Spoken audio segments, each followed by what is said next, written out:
Et bienvenue pour un autre QCM en électrostatique. Je vous propose 4 questions et j'ajouterai une 5e à la fin. Vous allez répondre juste par symétrie sur le calcul du champ et potentiel créé par des charges fixes et aussi des charges continues. Question 1, classique, on vous donne une sphère de rayon B qui porte une charge positive répartie uniformément sur sa surface. On pourrait dire par exemple un conducteur chargé avec une charge Q. À l'aide du théorème de Gauss, calculez le potentiel créé par cette charge à l'intérieur de la sphère. Donc le potentiel à l'intérieur, l'origine est prise à l'infini, c'est-à-dire le potentiel à l'infini égale à 0. Proposition A, B, C ou D. Question 2, deux sphères identiques, voilà, Q et Q, qui portent la même charge positive Q répartie uniformément sur leur surface, donc c'est la suite de la question précédente. Leur distance c'est 2A. Donc vous avez ici une distance de 2A. Sont disposées sur l'axe OY, comme le montre cette figure-là. Une troisième charge ponctuelle moins 2Q est placée au point O. Question, quel est le champ créé par ces trois charges en un point P tel que la distance OP est égale à X, créé par les deux sphères plus la charge ponctuelle. Réponse A, B, C ou D. Question 3. 4 charges identiques maintenant au précédent, donc 4 sphères qui portent charge Q1, Q2, Q3 et Q4, qui sont placées sommet d'un carré, donnez l'expression du vecteur champ électrostatique créé par ces 4 charges en un point de l'axe Z situé sur l'axe Z OP. Donc réponse A, B, C ou D. Voilà. Bien. Et j'ajouterai une question 5. Même question, cette fois-ci, si vous avez ici la charge moins Q, et là, vous avez charge moins Q. Donc si je remplace la charge Q2 et Q4 par moins Q, quel sera le champ au point P? Là, utilisez juste la symétrie. Bien. Bon, premier exercice, on va utiliser le théorème de Gauss, toujours symétrie plus invariance. Quelle est la nature de la surface de Gauss qu'il faut prendre? Ensuite, on passe au calcul. Donc là, vous voyez bien que si je prends un point M quelconque de l'espace, les plans MER, Eθ et MER, Eφ sont deux plans de symétrie. Vous avez invariance par rotation autour de θ et par rotation autour de φ. Donc le champ électrostatique ne dépendra que de R et il va être suivant ER. Ça, c'est la symétrie plus invariance, mais il faut bien décrire ça par des phrases. Quelle est la nature de la surface? Bien sûr, il ne faut pas hésiter, ça sera une sphère de rayon petit r. Voilà la surface de Gauss, une sphère de rayon R. Ensuite, on passe au calcul. Donc voilà, je calcule par exemple le champ à l'intérieur. Voilà ma sphère de rayon petit b.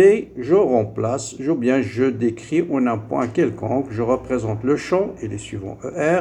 Et le vecteur D de S, bien sûr, toujours perpendiculaire à la surface de Gauss, dirige de l'intérieur vers l'extérieur. C'est-à-dire ici, le vecteur D de S, c'est D de S suivant ER. Bon, le flux, ils sont parallèles, j'enlève les vecteurs. E de R fois D de S. J'intègre sur une sphère de rayon petit r. Or, sur la surface de Gauss, le rayon est égal à une constante. Sur une sphère, le rayon est constant. Le champ ne dépend que de R, donc je peux me sortir de l'intégrale. Et il me reste l'intégrale D de S, c'est la surface de Gauss. Et la surface d'une sphère de rayon petit r, surface de Gauss, c'est toujours de rayon petit r, donc c'est 4 pi r carré fois E de R. Ça, c'est le flux. Il est le même, quelle que soit la position de la sphère qui se trouve à l'extérieur ou bien à l'intérieur. Rien ne va changer. Si je prends normalement, si j'avais pris ma surface de Gauss à l'intérieur, exactement le même calcul. Donc le flux, on le fait une seule fois. Bien. Maintenant, ce qui change, c'est la charge intérieure. Donc si je suis à l'extérieur de la sphère, on vous dit la charge totale de la sphère, c'est directement Q. Donc c'est même pas la peine de faire le calcul. Si je suis à l'intérieur, puisque les charges se trouvent à la surface, bien sûr, l'intérieur de cette sphère, il n'y a aucune charge, du moment que la sphère elle est chargée en surface. Et donc, je fais E fois 4 pi r carré est égal à Q intérieur sur epsilon 0, et je détermine le champ. Donc, si on connaît le champ, bien sûr, on peut déterminer le potentiel par la relation D de V égale à moins E d de R. Donc, le potentiel, ce sera l'intégrale de E d de R.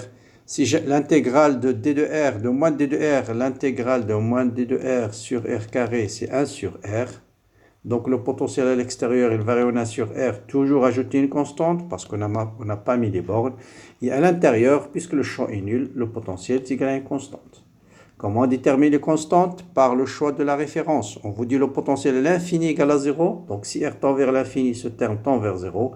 Donc je vais avoir 0 égale à 0 plus C1. Donc C1 égale à 0. À l'intérieur de la sphère, j'utilise la continuité du potentiel. C'est toujours une fonction continue.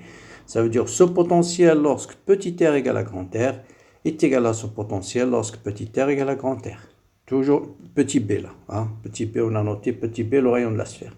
Donc, je remplace petit r par petit b dans la première expression du potentiel. C'est Q sur 4 pi epsilon 0 petit b est égal à C2. Donc, voilà l'expression de C2. Ce qui nous intéresse, voilà le potentiel à l'intérieur de la sphère. Donc, on va répondre par la question, par la réponse, bien sûr, c'est Q sur 4 pi epsilon 0 sur B. C'est le choix, la réponse D. Bien. Ça, c'est pour la première question. Question 2. Bon, on va passer à la question 2. Cette fois-ci, on a deux sphères qui portent charge Q et Q, plus une charge moins 2Q. Attention, c'est moins 2Q. Pour celle-là, il est positif, il va créer un champ qui dirige de la charge vers l'extérieur, je l'appelle E1. Celle-là est positive, il va créer un champ qui dirige de la charge vers l'extérieur, j'appelle E2. J'ai la même distance R, puisque j'ai la même distance A ici, même distance A ici. Donc le module de E1 est égal au module de E2, puisque c'est la même charge, même distance. Donc la somme est comme OX est un axe de symétrie, donc je calcule juste la projection de E1 sur OX et la projection de E2 sur OX. Donc ça c'est E1 et ça c'est E2. Donc E1 plus E2, leur projection suivant OX, c'est E1 cosinus alpha plus E1 cosinus alpha, donc 2 fois E1 cosinus alpha suivant I. Voilà la somme de ces deux vecteurs. Leurs projections suivant Y, bien sûr, vont s'annuler. Il faut noter que cosinus alpha c'est cet angle et cosinus alpha c'est X sur R. Et vous avez aussi la relation R carré est égal à X carré plus A carré. Donc je remplace directement 1 plus E2, c'est 2 fois cosinus alpha qui est égal à X sur R fois Q sur 4 pi epsilon 0. R carré avec ce R, c'est R à la puissance 3. Et R, c'est X carré plus A carré à la puissance 1 demi. Donc ce sera à la puissance 3 demi. Ça c'est le champ créé par les deux. Il suffit de lui ajouter le champ créé par moins 2Q. Bon là c'est une charge ponctuelle. Attention, il est suivant, le champ est dirigé vers la charge parce que la charge est négative. Donc, c'est moins 2Q sur 4 pi epsilon 0 X carré, la distance c'est X. Et donc, vous ajoutez ce vecteur suivant I, je lui ajoute celui-là, et vous allez trouver la réponse B. Bien. Question 4, question 3. Donc là, on a 4 sphères au sommet d'un carré, de côté 2A. D'accord ? Donc la distance, là il suffit de remarquer que l'axe OZ est un axe de symétrie. OZ, axe de symétrie. Donc le champ va être suivant OZ. Ou bien de dire par exemple, ce plan-là, X, le plan XZ et le plan YZ sont deux plans de symétrie. Donc le champ appartient à l'intersection des deux. Donc obligatoirement il va être suivant l'axe Z. Puisque les 4 charges sont identiques, vous avez la même distance. Donc le champ total, ce sera 4 fois la projection de chaque champ suivant l'axe Z, puisque OZ est un axe de symétrie. Donc on va calculer uniquement la projection de E suivant OZ. Bon, le champ créé par exemple par la charge qui se trouve au point A, c'est Q sur 4 pi epsilon 0 R carré, suivant le vecteur unitaire U. Et cosinus de cet angle, vous voyez bien cosinus de cet angle, c'est Z sur petit r. Il suffit de déterminer petit r en fonction de cette distance-là et de Z. Donc la diagonale d'un carré, c'est la diagonale d'un carré, diagonale d'un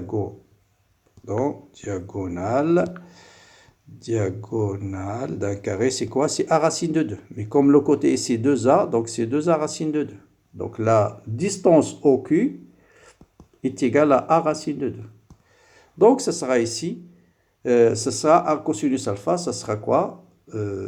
Cosinus alpha, ça sera Z sur R. Voilà, Z sur R. Et donc, le champ total, c'est 4 fois la projection, 4 fois la composante ou bien la projection de E suivant Z. Parce que celui-là, il va contribuer avec EZ, celui-là, il va contribuer avec EZ. La même chose, chaque champ va contribuer avec sa projection suivant l'axe Z. Donc, le champ total, c'est 4 fois EZ suivant EZ. EZ, c'est E scalaire EZ, c'est-à-dire Q sur 4 pi epsilon 0 R carré fois cosinus alpha. Donc, vous avez remarqué ici que R au carré, cette distance au carré, c'est cette distance plus celle-là. Donc, celle-là, on a dit, c'est A racine de 2. Donc, ça sera R carré, c'est 2A carré plus Z carré. Et cosinus alpha est égal à Z sur R. Donc, vous allez avoir R à la puissance 3 demi et puis Z sur R. Donc, voilà le champ total créé par les 4. Et là, vous voyez, ce sera la réponse C. Donc, vous vérifiez. Ça, c'est le champ total créé par ce système. Maintenant, une quatrième question de réflexion. Si je change le signe des charges qui se trouvent au point D et B, je mets la charge moins Q, la charge moins Q. Quel sera le champ au point P? Donc, bloquez la vidéo, essayez de réfléchir sans faire de calcul, juste la symétrie. Eh bien, la réponse est, il suffit de dire, par exemple, que ce plan-là, donc j'appelle X, Y, Z, le plan OX, OZ est un plan d'antisymétrie, parce que l'image d'une charge positive, c'est une charge négative. Donc OX, OZ, OXZ est plan d'antisymétrie. Donc le champ, normalement, il doit être suivant EY. Le champ doit être suivant EY, suivant J.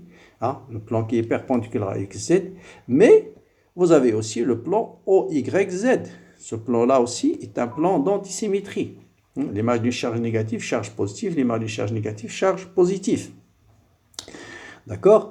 Donc, le champ doit être aussi suivant X. Un vecteur ne peut pas être en même temps suivant X et suivant Y. Donc, le champ ne peut être que nul. Donc, voilà. Pour que ce QCM, bien sûr, vous avez largement plusieurs QCM sur la chaîne. Je vous mettrai le lien sur la description de cette vidéo-là. Comme d'habitude, n'hésitez pas à partager ces vidéos, les commenter. Bon courage, bonne continuation et à bientôt.